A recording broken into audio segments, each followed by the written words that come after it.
G'day guys, how are we all? Hope you're all doing well. Pick some locks and unite to even hashtag it, keep it bloody legal. So today I'm bringing you something different. Something that hasn't got to do with locks. Kind of has to do with security in a way. And it's actually a device that I carry with me every single day in my everyday carry bag. I don't have a license to use one. I'm not an absolute expert in it. But the reason why I carry it is that it's a backup form of communication if need be. So in a life or death situation, if I cannot get cell phone signal or something like that to be able to reach out to people, I may not have a license to be able to use it, but if it comes down to life or death and there's no other way, rules kind of go out the window at that point, to be able to reach out and talk to people, to get help. So yeah, one of the reasons why I carry it. Another one is one of the main reasons why is because of how many different functions it has. I have the ability to be able to listen to what's going on around me. For example, we've just had storms come through here. Summer storm, we had flash flooding, we've had so many houses got damaged, we had power outages all through Ballarat areas. Our power went out at work for an hour. The storms was that bad, actually set off the fire alarms at work twice. The taxis weren't running, the traffic lights went out, railway crossings went out, a lot of stuff. So being able to have a way to be able to listen to what's going on in the area surrounding when you got no power and stuff like that, this device comes in handy. And it's one of the reasons why I carry it. Is not just for the emergency situations where I can't get cell phone signal, but it's also great to hear what's going on in the areas around you, and stuff like that. So my reason why I say I don't have a license for it, I'm talking about the Baofeng UV-10R, which is a ham radio. This is the box that it come in. So it's got on here walkie-talkie, portable two-way radio. It's a ham radio. It has LCD screen, it's UHF, it has FM, you can set high, medium, low power, it can store up to 128 channels. And I swear, I just heard someone whistle. Give me a second. Sorry about that, that was a bit bloody weird. Just heard it sounded like someone whistled. And I'm the only one home. How crazy is that? Probably can just watch the footage again here and find out. So, yeah, has a lot of different frequencies, abilities and frequencies to select from and stuff like that. I'm not going to go into all that because I'm not an expert on it. I don't understand every single bloody thing, but for a basic little radio and what I need it, what I'm going to be using it for, is all I'm going to discuss and talk about. So, as I say, emergency situations, it's great to be able to have the ability for another form of communication out there. Having multiple backup forms of communication, especially when power outages and natural disasters and stuff like that happen, is a great thing to have. I've got a CB radio, a handheld UHF one, tiny little thing that sits at the back door, always on charge. I've got the CB radio in my car. I have this on me every single day when I go out. So I have multiple forms of communication, and I've got another one on the way, which is a text-based form of communication, which I'll do a whole video on. But it's just a great little thing to have. Now, this I paid about $55 off of eBay. You can get them anywhere, $25 for some, I believe it is, up to, I've seen some for over $100. But find one in about the $55 range isn't too bloody bad for what it can do here in Australia anyway. I got the yellow. There's a couple of different colours to choose from. I went with yellow because it's a brighter colour that in a low light setting I can see it quite easily, and it's quite distinguishable to, being yellow, it stands out. So, Hopefully I don't get copyright claim for anything on here or anything you're about to hear when I go through it. But one of the couple of functions I love about this is the scanner ability. So I programmed it manually. I do have a cable on the way, so you can actually computer program these. I manually typed in the frequencies that I wanted to listen to, because you can literally go onto Google and just Google UHF frequencies, and it comes up with ones for your area. You can select your area, which ones you want to listen to, program them into here, you can do it manually off the computer, and away you go. I love this because it's like a little portable scanner. I used to have, I've got it over there still, old UHF scanner. It's about, the actual base of it is like this big. And we used to listen to everything, taxis, CFA, the police. The police have gone over the digital, we can't hear them anymore, and stuff like that. But a lot of places still use UHF frequencies, like on these.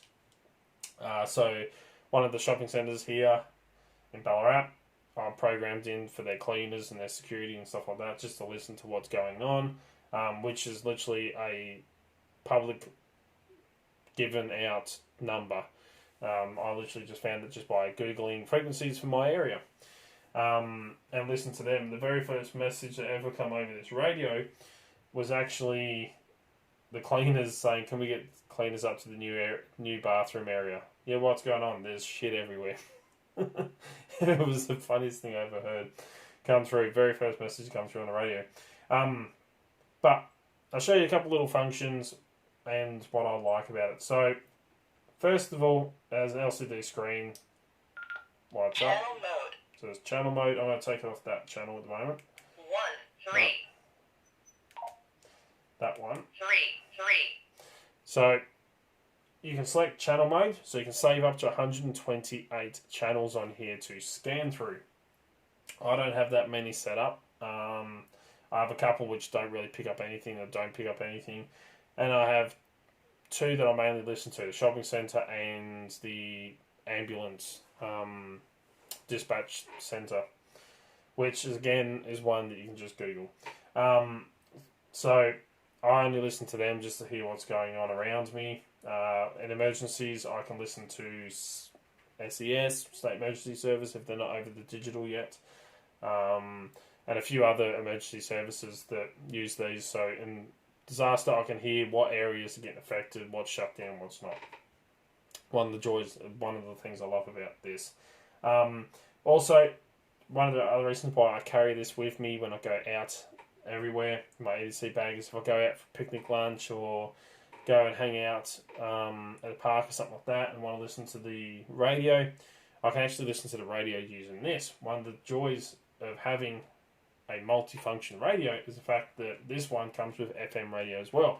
So with a press of the call bell, or the call button, whether it's split systems, visioning or can listen to FM radio. Turn it back so I don't get copyright claim for anything. So, in an emergency, again, I have the ability to listen to the local radio stations to find out what areas are being affected. I know with fires and stuff like that, they tell you to tune into a certain frequency for the area you're in, for emergency updates and stuff like that. So having the ability to not only listen to emergency services, but also the FM radio all in one device is something that I really actually do like about this. It also comes with a torch. It's not the brightest torch ever, but in emergency situations it'll work. So you can actually turn the torch on, just pressing the MON key down the bottom here. Turn it to flash, turn it off. So, as I said, I don't have a ham license, so I can't actually press and talk through this, but I don't really want it for that. That's a emergency situation only. I only just want this to be able to listen to what's going on around me and stay up to date with emergency situations and stuff like that. So I actually purchased this, and then I purchased another aerial for it. This one here. So like with when I bought my first CB radio, which is actually in my car, my first proper CB radio, you can get different frequencies or different decibel aerials. So you can go, the one I originally got with my UHF radio on my ute was a 3 dB. So it's good for built up areas because it's a short fat signal that can get through all that. But the distance isn't great. So I then went on to a higher dB aerial. Now, when it comes to dBs, I'm not going to explain all of it in details, but the higher the dB or the decibels, the further the distance of your antenna will reach. So the lower the number, the shorter, the fatter the signals to get around rocky and bumpy and built up areas, and the higher, the narrower the radio waves go. So I can push them out further, so you get more distance, but it's not so good in built up and rocky areas because, kind of thing. There's lots of videos on it on YouTube. Just Google, search one up. So I actually purchased another antenna here for a bit more range when I need it. It works really well. And stuff like that. Quite easy to replace. And I've actually just ordered another one. Don't tell Blaze. It's on the way. It is a tactical antenna. So it's about 48 or 50 centimeters long, but it can be folded down on itself for tactical situations. So it's a small, compact antenna, but when you actually need the height or the distance, you can actually unfold it and it comes right out. It takes up less room, really, than this little whip antenna here. This I fold like that and stick it in my bag, but having the ability of a tactical antenna is one of the things I really like about that antenna. That's why I've bought that. I've also got a cable on the way for computerized programming of the radio. So once that comes in, I'll be able to program this radio with a computer using the software. Other functions that this radio has the ability of is it has two channels. So you've got A and B. So if I turn the volume up, so we can select if we want to listen to bank A or bank B, or you can actually set this to monitor both at the same time. So if you have two channels that you want to listen to, for example, I want to listen to the Ambos and the shopping centre, I can actually select it so it plays or monitors both bands at the same time, which is all in the user manual that comes in here, which is something I'm going to be looking into a bit more. So you can actually monitor two channels at once, which is a great little function of it as well. So an easy way to program it is using a computer, but you can manually program what frequencies you want to listen to. So if you Google up a frequency that you want to hear, let's change it over from memory mode to radio frequency mode. Frequency mode. Like that. And I want to find, say, a channel's frequency is 1, 1, 4, 5, 3, 5, 2. So let's say it's 145352 is the frequency that I want to listen to. You can manually type it in here, and then you can save that in your memory as one of the channels. You can save up to 128 channels. So you can actually manually program this as well. Channel mode. Or select channel mode, which is where I've got the channels programmed in. 1, 4, 1, 3. And it tells you. The voice kind of gets a bit annoying when you're going through trying to find the channels and stuff like that, or you're trying to manually program and hearing the same numbers over and over and over again. You can turn the volume down. The volume itself is actually quite good for such a small compact radio. The range is really bloody good. This reckons it goes up to 300 kilometers. I highly doubt it. It also said that it was like a 200 watt radio on the eBay ad. It's not. It's an 8 watt radio, which is more than enough for what you need around these areas. I mean, it's not like we're trying to send a message from here to America. I'm just after local stuff. But for a small, compact, easy to use, quite a nice little unit that has a hell of a lot of functions and great for emergencies, I recommend getting yourself a Baofeng. Either the UV-10R like this or the UV-5R.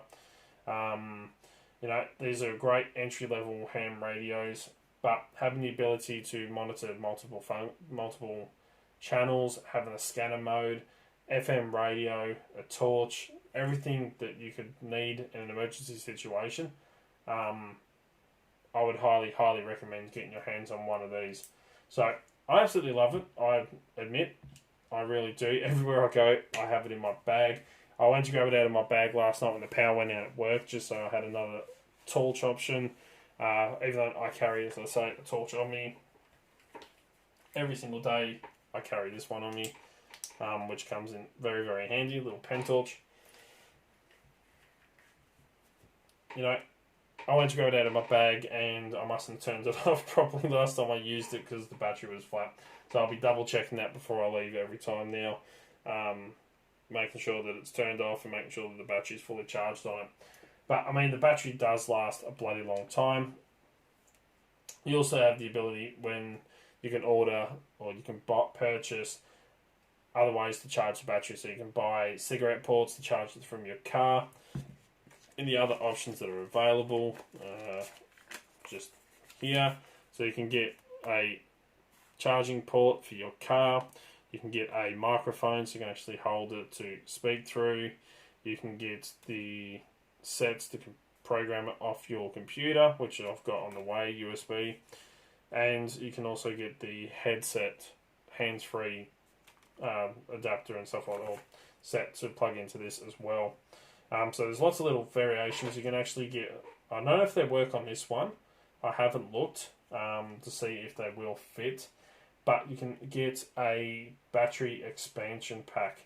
So you can get a bigger, longer lasting battery for the UV-10R. I don't know if it fits on the 10R. I haven't tried it. But one of the great functions, quite easy to pack down. I like to pack this down like that. I'll take the antenna off. Stick it next to there, put the two in my bag. It takes up less room than with the antenna on. For a little ham radio, multiple functions, simple to use, even an idiot can use it. For emergency situations, I cannot recommend getting your hands on one of these enough. As I say, it doesn't have a lot to do with locks, but it does have to do with security because you can listen to security guards. You can listen to what's going on around you to make sure you're up to date. Just for that ability for, power outages, major storms come through, listening to everything that's going on you so you can stay safe and be prepared for it. Definitely worth getting your bloody hands on. And you can have a lot of fun with it and listen to a lot of interesting stories that come through. Especially when you get down to like major cities, for example, like Melbourne, you get a lot of noise and a lot of talking coming through this. But anyway, that's it. That's my review, or what I think of the Baofeng UV-10R. The points I really like about it. Let me know in the comments, use into the radios and stuff like that. I'm working on more off-grid communication devices as well. So not only do I have the ability to communicate with my phone, if I don't want to communicate or I can't communicate through my phone, I have my ham radio for emergencies only, because I don't have a ham radio license. I might look at getting one in the future. But for emergencies only, then I would go for this. I also have my de-author, which not only can I use to deactivate and attack and hack Wi-Fi devices, but I can also use that as a form of communication as well, sending out fake Wi-Fi router names as a form of communication, so you can actually write out sentences and talk to people around you that know what you're doing and know you're using it. And I've also got a ESP32, not the camera and not the little Wi-Fi router extenders I've been building, a ESP32 LoRa, which translates for long range communication device that I'm waiting for it to come in, and then I can actually set it all up and fix it all up and get it going and explain all of it to you. As like a untraceable communication device that can be used for private communications with other people. You can set up, channel groups to talk through on it. You can actually track people's locations using it. It gives your location and the other person's location that you're talking to. And it has a lot of applications of real world, stuff that can be quite useful with it. So that is going to be a video in the future because I'm still waiting for it to arrive. Tracking states that it probably won't be here until about 28th of Feb. It's taken a while for electronics to get shipped here, I'll tell you what. So lots of interesting stuff coming up, lots of different ways of communication. Once America starts posting to Australia again, I have a little emergency phone, which I'm got to send Cheery all the money for. He bought one for me in America because you can't get him here in Australia. He's bought one for me. I'm going to pay. Well, I've bought one through him, and once he tells me how much for the postage and everything, I'll transfer him the funds for it. But I'm going to have multiple forms of communication for, emergencies and stuff like that. Real world scenarios like massive blackouts, like with the storms that come through here, housing damage, floodings, being, natural disasters that actually do bloody happen, not zombie apocalypse, which we all know is bullshit. But anyway, let us know what you think about multiple communication devices and having multiple forms of communication. Anything else you want to chat about, leave it in the comments down below. If you like what you see, please give it a thumbs up. Really do bloody appreciate it. Don't forget to hit that subscribe button, turn notifications on so you don't miss out on what's getting brought out. And till next time, cheers guys. Check out all the links in the description. Check out the website, doubt.com.au. And yeah, have a good one.